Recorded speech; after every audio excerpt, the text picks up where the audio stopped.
আসসালামু আলাইকুম।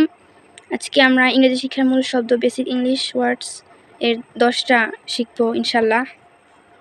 এটা হচ্ছে সেই চার্ট যা হতে আমরা আজকে শিখতে চলেছি।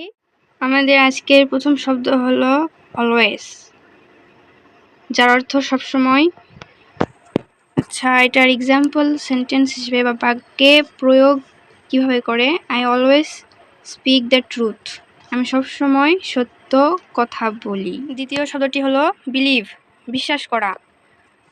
এক্সাম্পল সেন্টেন্স বা বাক্যে প্রয়োগ বিলিভ ইন ইয়োর সেলফ, নিজেকে বিশ্বাস করো।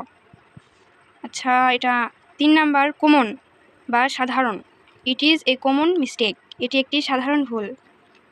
4 নাম্বার শব্দটি ডিফারেন্ট, আলাদা বা ভিন্ন। আচ্ছা, বাক্যে প্রয়োগ every day is different. 5 number হচ্ছে ইনাফ, অর্থ যথেষ্ট। Example that is enough for now, এখনকার জন্য এটা যথেষ্ট। 6 নাম্বার শব্দ ফরগেট, ভুলে যাওয়া। ডোন্ট ফরগেট মি, আমাকে ভুলো না।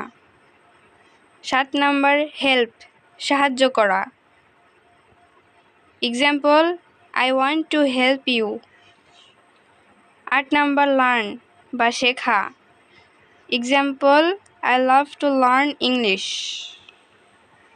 9 মিস্টেক বা ভুল।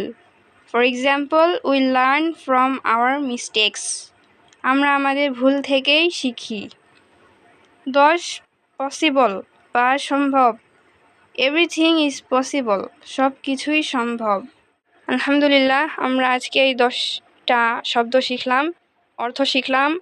ফর এক্সাম্পল সেন্টেন্স, বাক্যে প্রয়োগ কীভাবে কী অর্থে ব্যবহৃত হয় সেসবও বুঝতে পারলাম।